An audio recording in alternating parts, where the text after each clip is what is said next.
ahode afutumi ana mo ba ne nyame apane se o no ti o mo so ka na o mo amu ho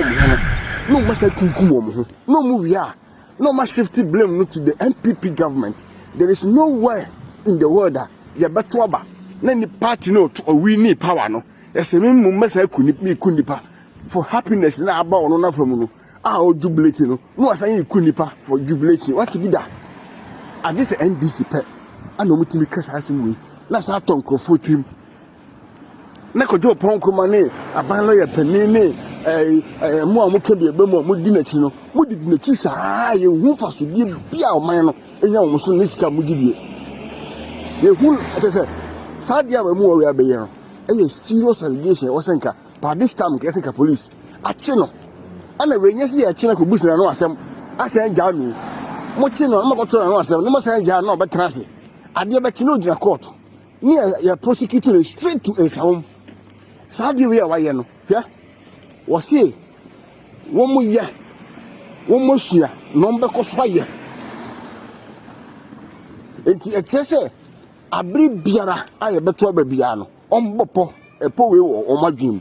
but omo ya na tiafa so na this year de omo training kwala emabunu o ka hye ni nia etimi se ukohye NDPP ni na so yo mare bampo no odi nkwasi asem a bofa ba aba no sa fa bon trim kuno se wo setu afa tu bon ne kuno because you person we need power omo ni mindset bia o se obo we need power nti se sebi ne papa ne maame kra we cross no na okuno na de kire se NDC mahama power ope so te se be ya mahama ba power keke wanka se NDC o se mahama ebe ba power na se uwo sankrofo we wo man we mu ne ni se ni power we mu rete na mo frem ho aban lawyer mpanifo na mo frem ho defense information ministers fo mo frem ho atitirifo na mo ntimi ntua na mo bi emfa sa de we ho na mo hwe o mo saama masho mu guzo ka ana kufo de kuni pran otwe o akufo de kufu ema ase pa na guzo mo spread asem no entimi si wo bi mo fa wa akopɛ emeke example na de ya na ema pufu me tan se wo bu so force akosi onipa na court no na kufo de so dimrika hyew o se munya no se isi mu hu no so ya to wo di nkra metikari madwa no munya no nko munya no ene ye ne munya no nko ene ye ne munyano na onko ene wo ne ti sei won mu de wo se wo na ku nipa ye free se to aba since 1992 ebesi sabre abato bi nipa wu abato bi ni wa ya to aba wo Ghana nipa wu ye but won se wo wa penso ni nipa wu ye nto ba we si da ba ye na enim a metima kire obebre enso no won mu a won ye nkwala to fefi we be ka kire wo se apart from what ben so na nipa wu nipa no so ewu no so ahwe so a o se wo na wo bo pass nkuku o se de be ya obetimi e de wi nipa wa enti mane me kire evidence keke so wo adwen we wu o ma we nu nkofo we tirim nipa fun we gina ho no mo kan kwase asem wo ya sebe o hwe ese du Nketia e betimi be jami manim so ne me ko 101 me kuno flat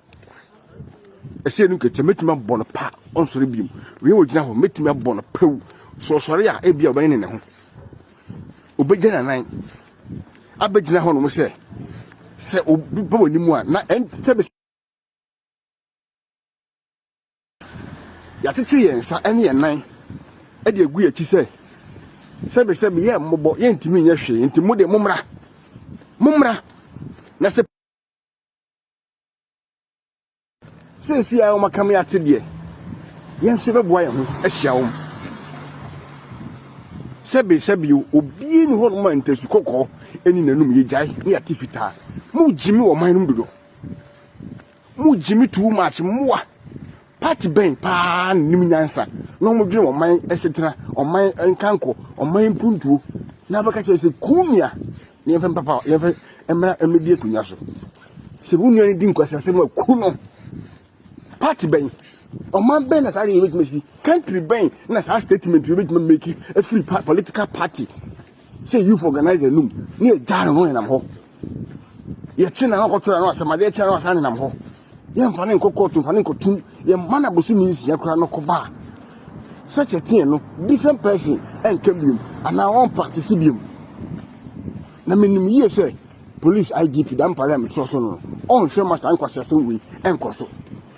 enough is enough case besi sabri yenim dia kosi aye police case of some provocation aye police case ye wa ha ana man 40 radio station TV station every day and night say akufo do kunipa enti montimi isi nkofo amumva evidence metre say enipa sumasi wo wuye no akufo do ne bo pa ni enim ni egira ha yehu se ono suma ese nkokunipa na yina ya mfa nigeri o sebo en suppose so NDC for alade ana nipa obeka asase wuye no watimi approve ma enim guase kai ne ba betra haka maka manu atum dobi na musisi honom ana mugi sika hum na edi waban na nsem ana muntimi ntu na mo bia e ka so munyawo mahu se message o modinam every day say message we e da declare say nipa ye to ba o mu nyina no o mu ne kuom so te ya so ka say we de mo kono mo nko atake NDC ni bia na mo atake MPP for India no mo adwe mo de ba ne se ye ba be attack mo be kunkum ni kum wi a ni ade ahode afatumi ana mo ba ne nyame apane se o no otu o mo so ka na o mo ho no mo sa kunkum o mo ho no mo wi a no ma shift blame no to the MPP government. There is nowhere in the world that ye beto aba na ni party no to we need power no ese me mo mesa kunipa for happiness na aba ono na from no o jubilate no asan kunipa for jubilation what be that at this NDC pe ana omutimi kasa asim we na sa ton krofo tim na ko jo pon kuma ne aban lawyer panini mo amuka bi ebe mo di na chi no mo di na chi saa ye hu faso di bia o man no enya wo so nisika mo gidie ye hu atese saa dia ba mu we abeye no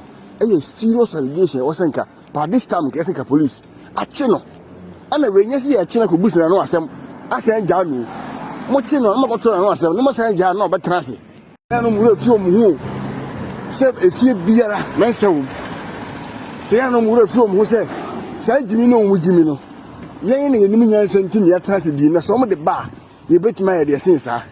ya no mo nim nyansa jimi se emra wo man no mu ntino sometimes no wo he bibia na wo de oni atofo no wo su nyansa o mu nkai wi na.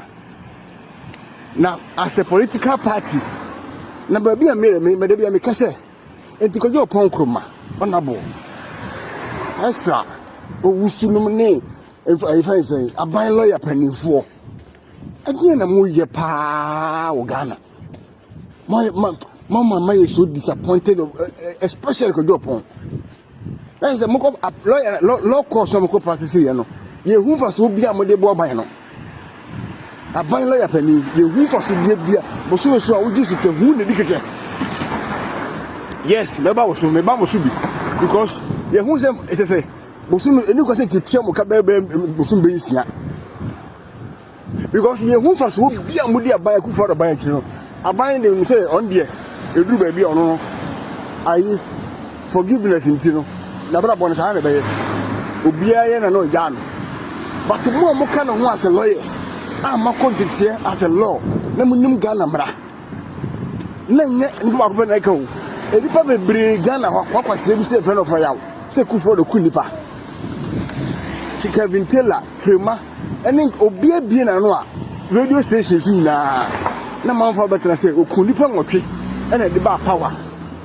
na moti ho se hwe om saa muntimi nfa munsi obia enfo obia nkodi na mra no just ability just 1 second nanka yin na comment